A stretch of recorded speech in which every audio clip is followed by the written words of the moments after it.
Hey everyone, my name is Loy. I'm a 23-year-old competitive boulderer from Canada, currently living in Montreal. Welcome back to the Comp Climb training series, where I record most of my training, provide in-depth analysis of every session, and just chat about climbing with an emphasis on competition. Well, clearly I'm not Zach Richardson, but unfortunately my audio port got messed up on my old camera. So now I have a brand new camera with a non-broken audio port. And so I got to do a little bit of voiceover for this vlog that I recorded and lost all of my audio for. So I thought, why not? This is a great opportunity to do a little comp climb style video. And so let's take a look at what my session is. So this was my first session back from a rest week. It's actually my second first session back, because my first session back from the rest week, I slept a little funny the first time the day before, and I got to the gym, really was out of it, and I tried to force some muscle ups for some Instagram content, and I tweaked my neck super hard, and I was actually unable to turn my head for 3 days. So this was my real first session back, and I was feeling pretty decent actually. My fingers are definitely mostly healed all, and I felt like I had a little bit of energy today. So I wanted to do some finger training to really get that stimulus back, and to just do some light bouldering, just move on the spray wall, grab some of the bigger holds, not the death crimping, but kind of just moving, feeling the body, doing some campus kind of stuff. So here you can see I'm just warming up with some lifts off the ground. Initially, I actually did this video as a Q&A, so we're gonna lose all the Q&A, but I guess I'll just have to do that at another video. Yeah, so I've gotten pretty psyched on lifts recently, kind of, because if you didn't know, I'm gonna become a lattice training ambassador, and so they're gonna send me over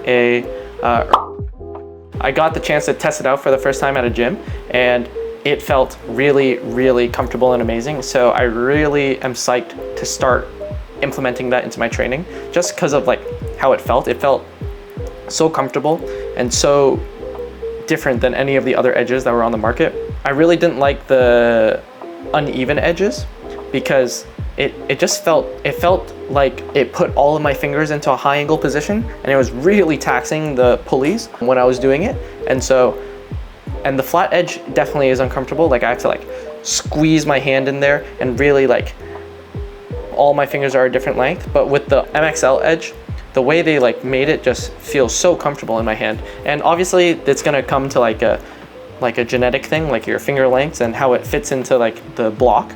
But for me, it felt really comfortable. So I'm gonna try to start doing some edge lifting, even though historically I don't really like edge lifting. And in this session, I kind of remind myself why I don't like edge lifting, but I'll get to that when I get to that. So here, yeah, you can see I'm on to 2 plates already, which is 90 pounds plus 10 pounds for the pin and the negligible amount for the block.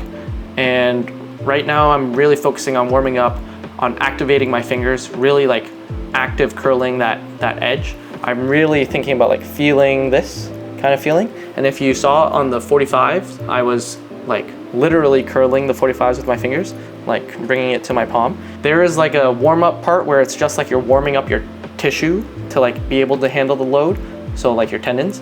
But then there's that muscular aspect, and I'm definitely more on the muscular side. I find my tendons aren't actually that good, and they tend to explode, it seems. So I really emphasize a muscular warm-up when I'm doing my fingers. So yeah, now I'm working up to 3 plates. It should be pretty chill, setting up a platform so I can get above the weight more, and I can do more of a deadlift. It's actually really important to be in a good form when you're performing these lifts, because it is a deadlift, and as climbers we can kind of get to pretty high loads. And so if you do it with bad form, you can actually seriously injure yourself. For example, me and Toma, it's in one of our older vlogs, we were doing edge lifts, and we were just doing the max pull against the ground. So you're standing on the plate, so you can't actually move it.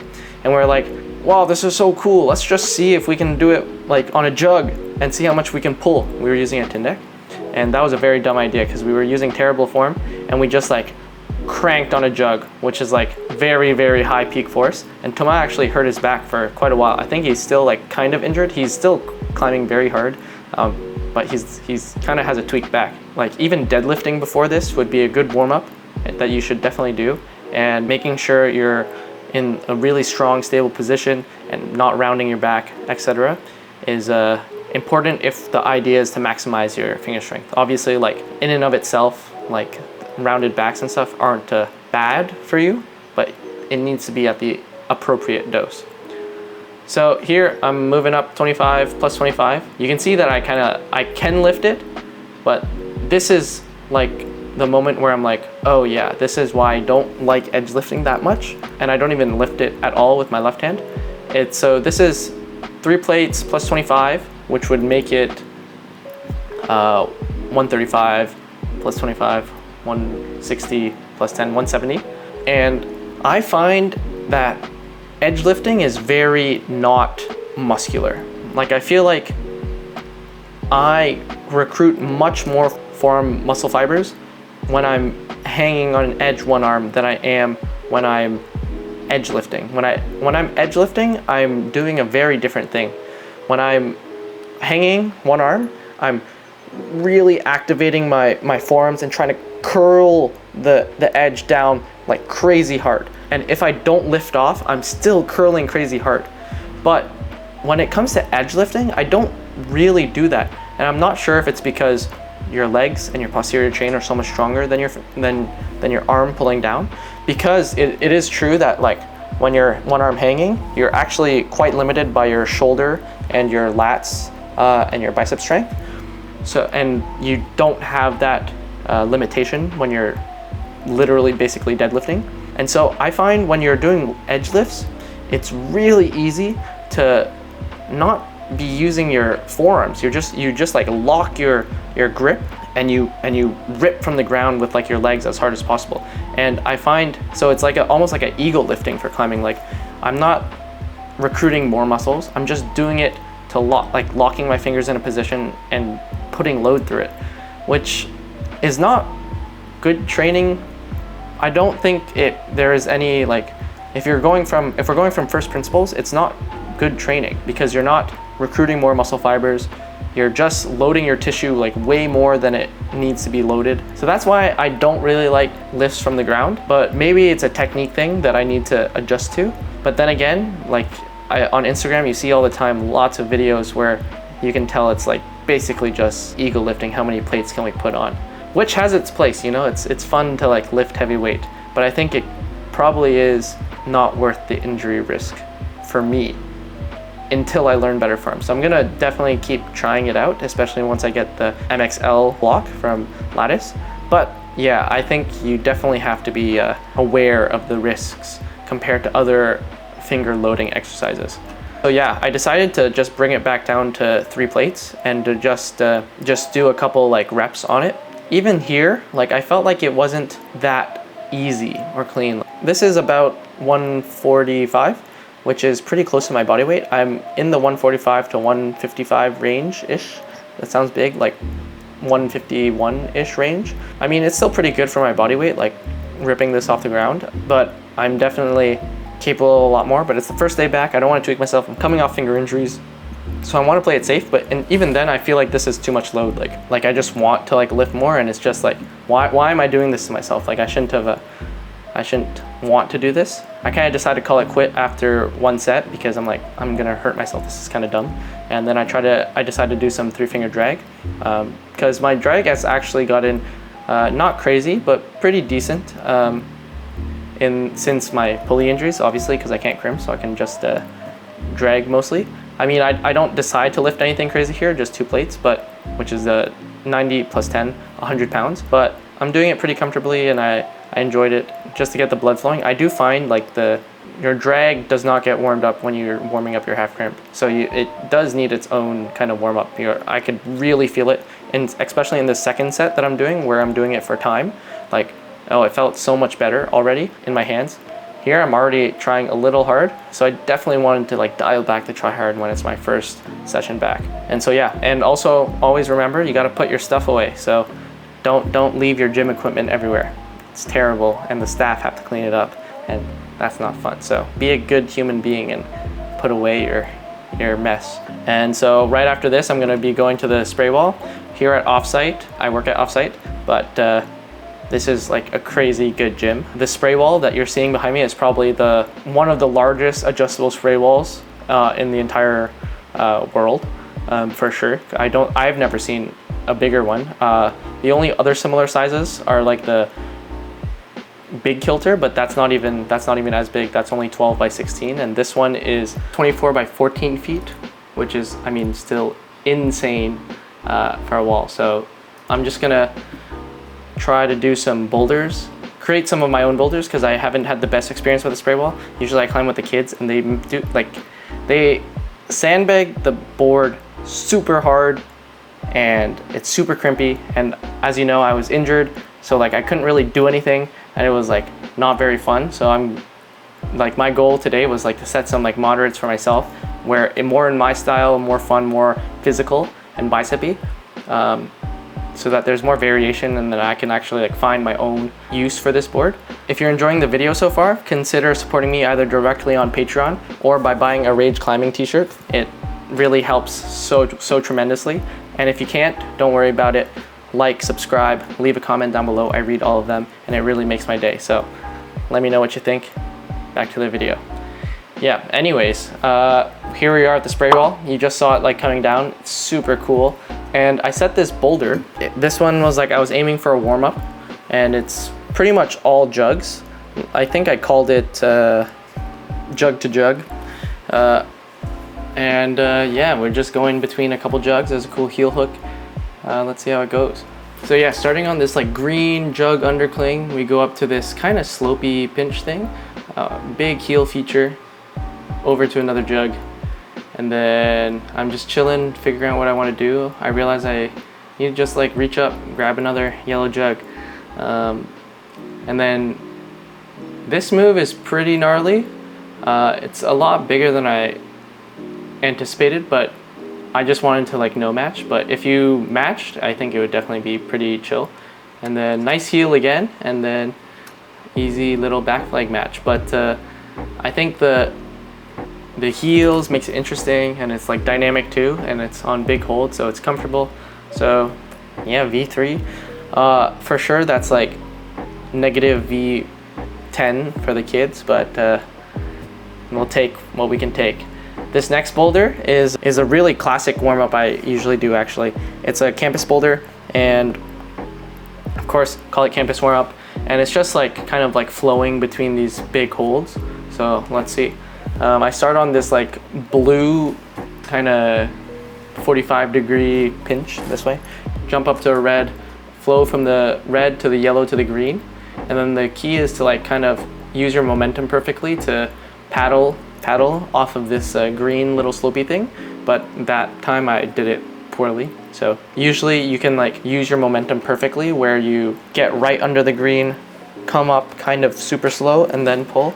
And then you kind of arrive to the jug like without any swing, and you just chill.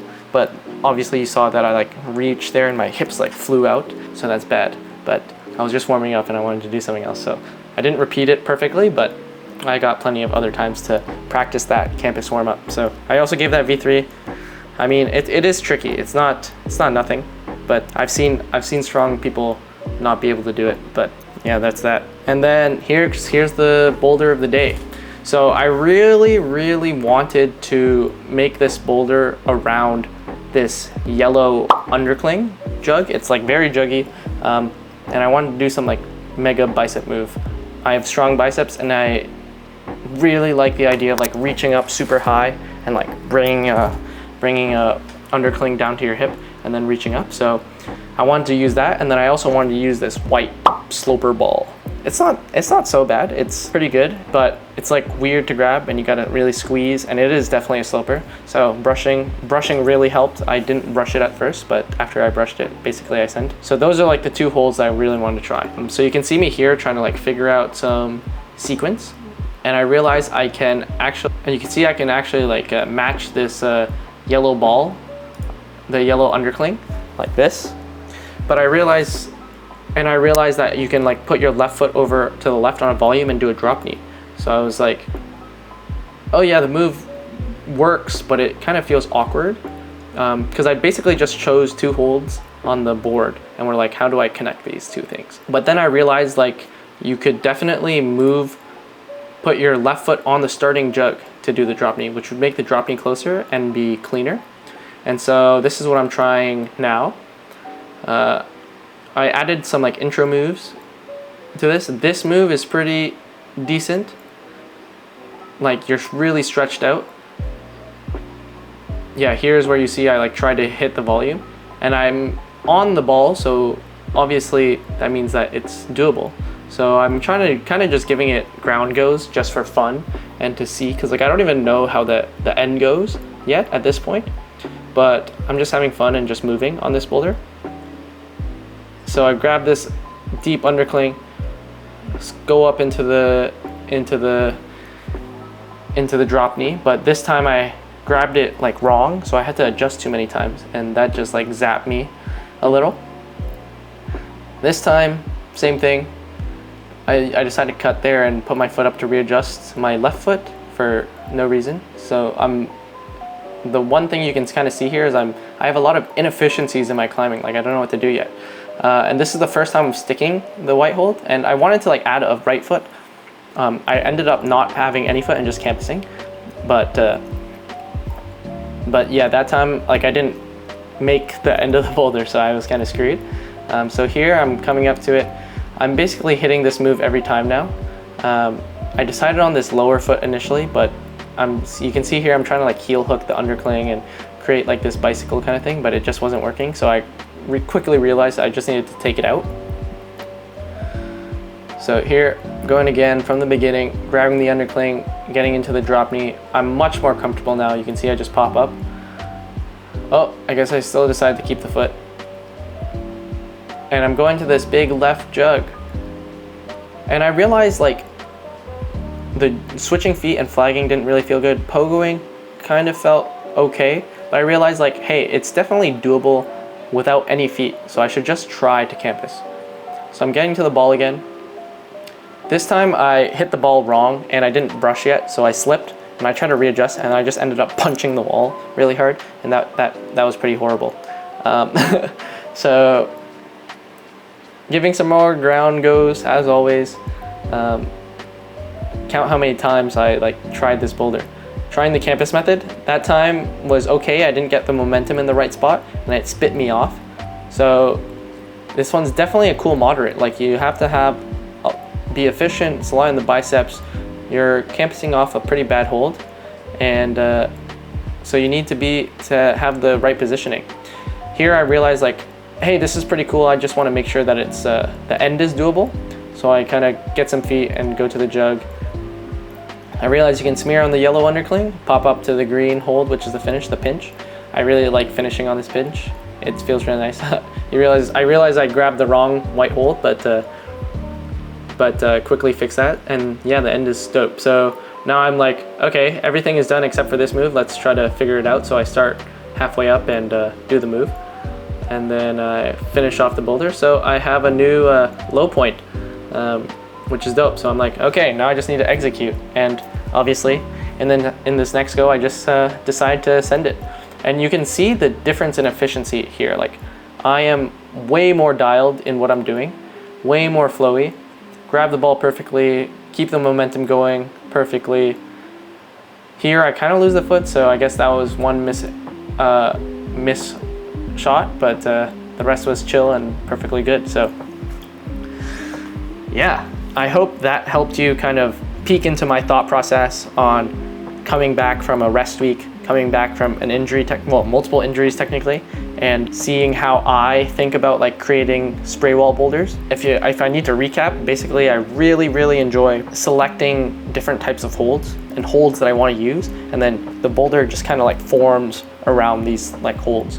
And today I definitely wanted to use holds that weren't going to destroy my fingers and underclings because I like my biceps. And so there you go. So I have a competition this weekend. It's going to be the first comp of the season, and hopefully I'm going to be able to vlog during it. So that will be really cool. Zach and Maddie are going to be there as well. And so I was really psyched for it, but then I got the injuries and stuff, and now I'm like feeling like I basically missed a couple of training sessions gearing up towards it, which really sucks because I feel very rusty. I basically only had one session in the last like 2 weeks, and my comp is in, and I only have 2 more sessions before the comp.